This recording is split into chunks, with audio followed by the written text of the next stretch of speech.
Bonjour, je me nomme Christine Calle. Alors qui suis-je? Vaste question. Ça me fait penser à mon premier jour de classe. J'avais, je pense, 3 ans et demi où je me demandais qui j'étais déjà et surtout qui étaient les gens qui m'entouraient. Je me définirais comme quelqu'un peut-être d'un peu atypique, qui a peut-être vécu un renversement de conscience. J'ai eu un parcours de vie un peu comme tout le monde, bien sûr. Quand j'étais jeune, par contre, toute jeune, j'étais intéressée par toutes les questions métaphysiques.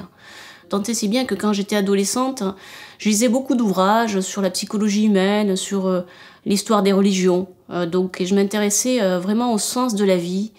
Qu'est-ce qu'on fait sur Terre? Qu'est-ce que c'est que l'incarnation? Donc j'ai cherché tout cela, une quête qui a démarré assez tôt. Et je passais mes mercredis après-midi et mes week-ends dans une bibliothèque dans la ville où j'habitais.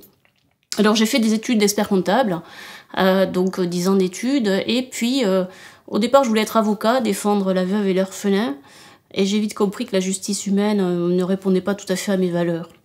Mais très jeune, à 16 ans, j'avais envie d'être quelqu'un d'indépendant, de diriger une entreprise. J'ai fait donc mes études, j'ai créé un cabinet d'expertise comptable, une expérience qui m'a permis aussi d'approcher l'humain, avec un travail cartésien bien sûr. Et puis en 1993, je vis quelque chose d'assez particulier. Donc dans la même semaine, des événements vont se cumuler qui vont faire que je vais vivre un choc émotionnel important. Alors qu'est-ce qui s'est passé en fait? Eh bien, mon mari me quitte pour partir vivre avec un homme, je suis en train de m'associer professionnellement, je suis nommée jurée en cour d'assises, moi qui ne gagnais jamais quoi que ce soit au loto. Pour être juré, il faut être tiré au sort plusieurs fois dans la même journée. Donc j'assistais à des procès, puisque c'est un devoir du citoyen, on doit être là. On jugeait un père qui avait violé ses enfants.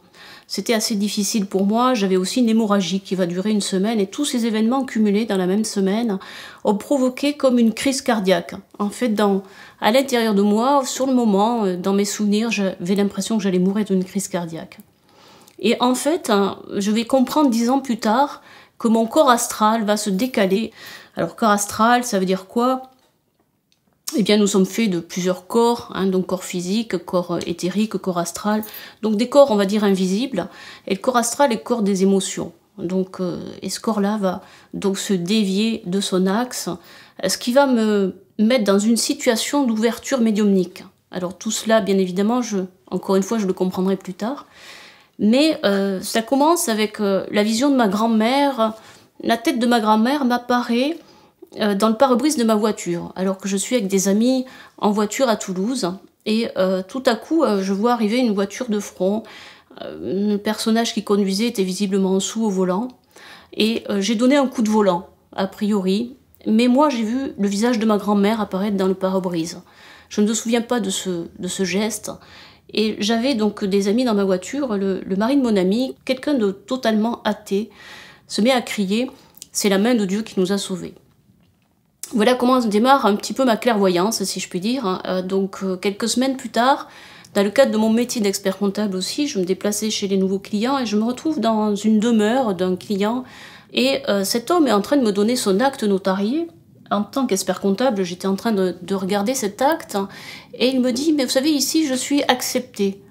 Et à ce moment-là, je vois apparaître dans le lieu où nous étions, dans son bureau, des visages de personnes avec des chapeaux melons et puis des femmes qui avaient des coiffes de l'époque des années 20, des années 30. Et je lève la tête et ces êtres avaient un regard très austère. Il venait juste de me dire qu'il était accepté, donc effectivement je regardais et je lui dis en tant qu'expert comptable « Monsieur, vous avez signé un acte notarié, vous êtes donc propriétaire ». Et là, je revois ces visages et je lui dis que les honoraires seraient trop chers pour lui, je suis partie en courant.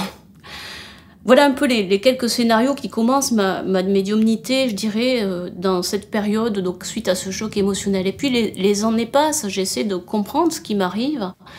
Donc j'ai appris à gérer ces informations, à en faire un outil, plutôt que de le subir, même s'il y a eu des années difficiles. Et je me souviens que l'année 2000 a été terrible pour moi. Une année où, en plus, je vivais un deuxième choc émotionnel Entre-temps, je m'étais donc remariée, puis j'avais eu une fille. Et j'ai vécu quelque chose d'exceptionnel. C'est-à-dire que pendant que j'étais enceinte, euh, donc, euh, je suis rentrée en contact avec l'âme de ma fille. Je dirais peut-être que c'est elle qui est rentrée en contact avec moi. En tout cas, pendant ma grossesse, je me sentais vraiment très seule, mon mari ne me parlait pas, et je pleurais souvent. Et je sentais physiquement quelqu'un qui venait et qui m'enveloppait avec ses bras et qui me disait « mais ne pleure pas, je serai bientôt là ». Donc je dois à ma fille, en fait, elle m'a fait un magnifique cadeau dans cette incarnation parce que ce que je pratique aujourd'hui, je le lui dois, c'est cette communication d'âme à âme. Et puis petit à petit, donc ma vie s'est poursuivie, donc j'étais toujours expert comptable, j'avais des responsabilités sociales, professionnelles, je dirigeais aussi une association qui gérait une école catholique, le temps a passé globalement comme cela. Et puis j'ai changé de vie à un moment donné, je suis venue habiter dans cette région magnifique de la Dordogne, pour peut-être aussi arrêter avec le système dans lequel j'étais. À l'époque, j'étais expert comptable, je disais, avec une pression de travail assez lourde, je travaillais 50 heures, 60 heures par semaine. Ma fille grandissait, mais je me posais des questions. Donc plutôt que d'attendre de finir avec soit un cancer, soit une grave maladie, ou en tout cas quelque chose qui ne me convenait plus, j'ai décidé de changer de vie. Mais tout ça s'est fait transitoirement parce qu'entre-temps, je satisfaisais aussi cette autre partie de moi qui s'éveillait, c'est-à-dire cette envie d'être à l'écoute de l'humain et de faire que peut-être ce que j'avais expérimenté pour moi, c'est-à-dire écouter cette voix intérieure de sagesse, peut-être aider les autres aussi à rencontrer ce cheminement. Donc j'ai commencé avec des amis proches à pratiquer ce qui allait devenir mon nouveau métier quelques années plus tard, c'est-à-dire en fait donc des consultations, des stages, des ateliers. Donc pendant plusieurs années, de façon bénévole et dans un cadre amical, j'ai pratiqué tout cela tout en restant expert comptable. Cette autre partie de moi-même qui répondait à cette sagesse intérieure et puis l'envie de peut-être se mettre à disposition ses dons au service des autres, prenait davantage de place. Alors ce qui me caractérise aussi peut-être, c'est l'utilisation des deux parties du cerveau.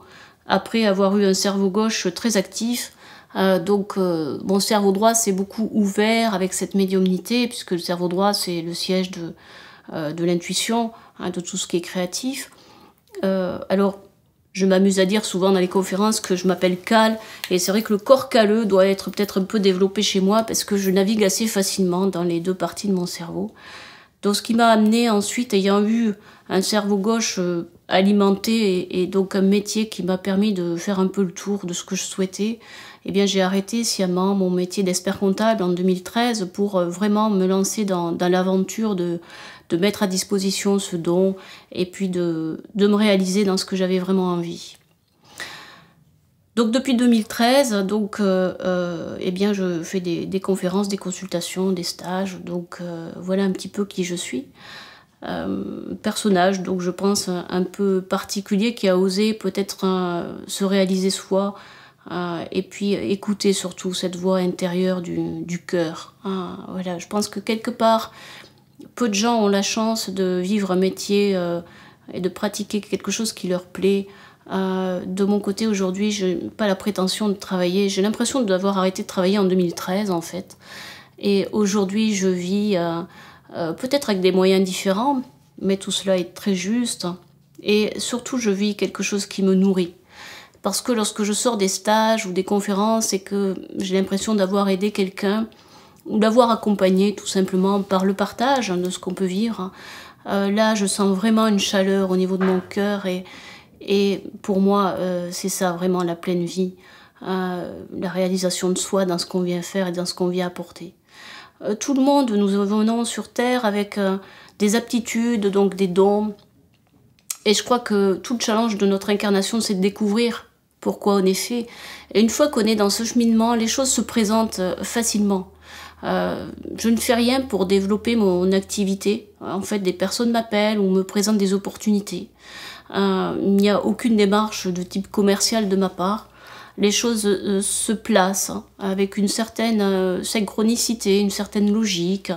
Et je pense que quand on est sur le chemin Autrefois, Paulo Coelho parlait de la légende personnelle.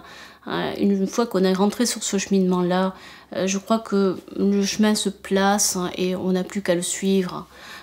Donc voilà, donc je cherche juste à partager avec ceux qui veulent bien vivre leur propre aventure. Eh bien, je ne suis juste que peut-être le support de ce passage-là, d'avoir osé marcher sur ce chemin. Mais mon Dieu qu'il est beau.